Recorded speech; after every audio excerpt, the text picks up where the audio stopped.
Have you ever felt like you were trapped in an invisible cage? A cage built from your own fears. Fear of failure, fear of judgment, fear of not being good enough, fear of not being recognized. These fears cling to you silently, day after day, year after year. They don't scream, but they whisper every time you dare to dream big. You're not capable. Others are better than you. What if you fail? And so you hesitate. You give up. You continue living in a false sense of safety, a comfort zone that slowly eats away at your spirit. Today, let's break free from that cage together. Fear is not your enemy. It was once your ally. In ancient times, fear kept our ancestors alive, from wild beasts, fires, and unknown lands. But in the modern world, fear has evolved. It's more subtle, more dangerous. Today's fear doesn't come in the form of predators, but it hides within our minds. Fear of not being enough, fear of being forgotten on social media, fear of not meeting society's unrealistic standards.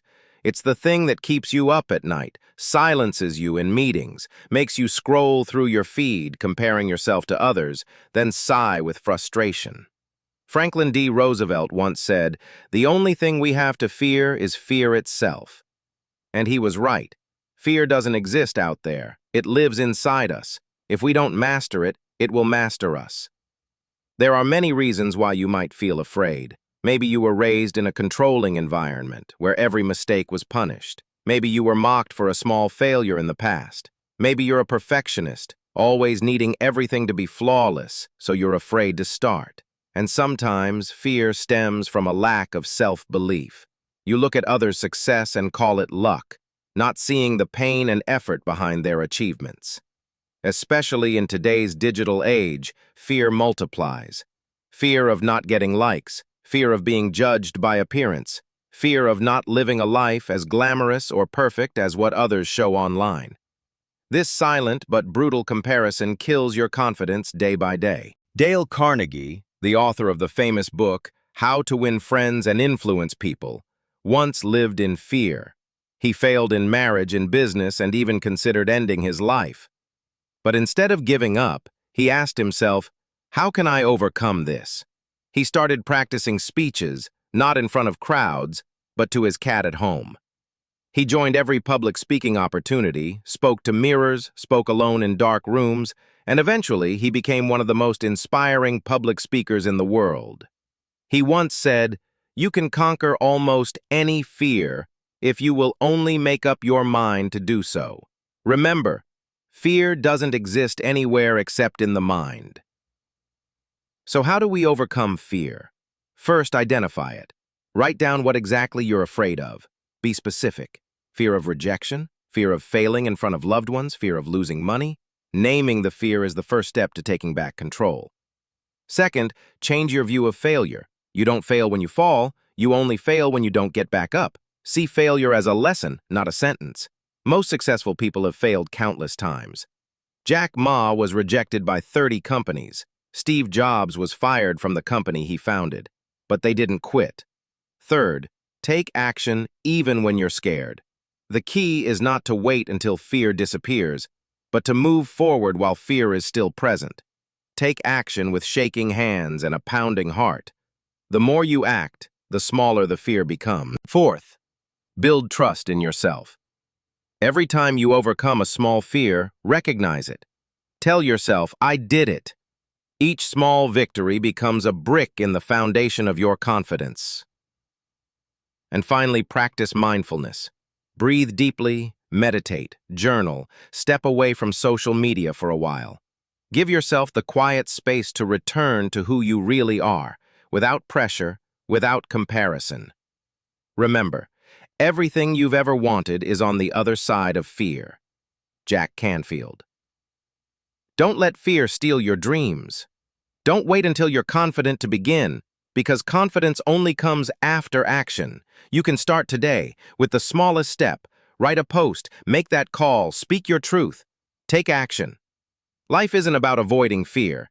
It's about walking through it, so that each day you become more of who you truly are. And if you're ready, leave a comment. I choose courage.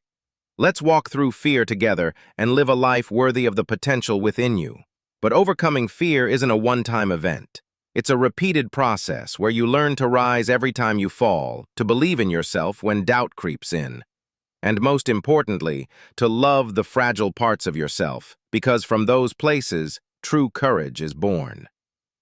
There's something strange about the human mind. We tend to exaggerate the consequences of failure and underestimate the rewards of action. We imagine all the worst-case scenarios: humiliation, rejection, loss of face, loss of money. But we rarely pause to ask, what if I succeed? What if this is the turning point that changes everything? No one who has ever succeeded did so without fear.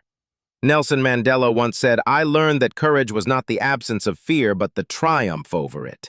The brave man is not he who does not feel afraid, but he who conquers that fear." That's what separates those who live extraordinary lives from those who quietly carry regrets. So if you're scared, congratulations. It means you're standing at the edge of transformation. All you need is a leap, a step, a decision. Pause for a moment. Close your eyes. Take a deep breath. Ask yourself, butter knife, what's the worst that could happen? What's the best that could happen? Am I willing to accept this fear to live a life that's truly mine? If the answer is yes, then you are ready. Ready for the journey of becoming your true self. Don't fear starting over, don't fear getting hurt, don't fear mistakes. Because the scariest thing isn't failure, it's never trying to live a life that's true to your heart. Choose courage even just once a day. Stand up even if it's just one step after a fall. Believe in yourself even when the world doubts you. And then you'll realize, on the other side of fear is not darkness, it's the brilliant light of who you truly are. Strong, honest, and full of purpose. Overcoming fear is not about becoming a hero. It's about becoming yourself. And that journey starts now. Are you ready? Overcoming fear is not a theory. It's a daily practice. It's when you take 10 minutes to sit in silence, breathe deeply, and listen to your inner voice. When you observe your fear with awareness, it loses its power. Fear grows when avoided but shrinks when faced. It's when you write down your fears. What am I afraid of? Why am I afraid of this? What's the worst that could happen? And what amazing things might happen if I overcome it? Writing brings clarity. Fear becomes tangible, and then you can act. It's when you open up. You don't have to keep fear to yourself. Talk to a friend, a mentor, a loved one. Sharing is a release. You'll be surprised to see you're not alone. Everyone is afraid. And through understanding, strength is found. It's when you challenge yourself with small acts daily. Making that phone call you've avoided, speaking up in a meeting, saying something you've never dared to say. Every small win builds confidence, and day by day, you become stronger than yesterday. Celebrate every step. No matter how small, it's worthy. Write it down. Acknowledge yourself. Your brain needs positive reinforcement to keep going. Don't wait for praise. Be the first to say, "I did it." And know this, you are not alone. Oprah Winfrey was told she didn't belong on TV. Michael Jordan was cut from his high school basketball team. J.K. Rowling was rejected by over 10 publishers before creating Harry Potter. They all felt fear, but they chose to act. They moved forward with trembling legs. What sets them apart is not a lack of fear, but their decision to befriend it, to use it as fuel, not a cage. Fear won't disappear forever, but you'll grow so much, it can no longer stop you. As Eleanor Roosevelt said, "You must do the thing you think you cannot do." And Mark Twain, "Courage is resistance to fear, mastery of fear, not absence of fear." Real freedom isn't about eliminating fear, it's about refusing to let it control you. And sometimes fear is your guiding light. If you're scared of something, it might mean it truly matters. Starting something new, telling someone you love them, chasing a dream. The trembling place is often the place you're meant to go. If you've made it this far, hear this. You're not weak because you're afraid. You're brave because you're choosing to face it. You're not alone. Every successful person you admire has fought their own fears. Life doesn't wait for you to be fearless. It begins the moment you decide to move forward with your fear. So rise, act, show the world who you are, live with courage, and remember, everything you desire is waiting for you on the other side of fear.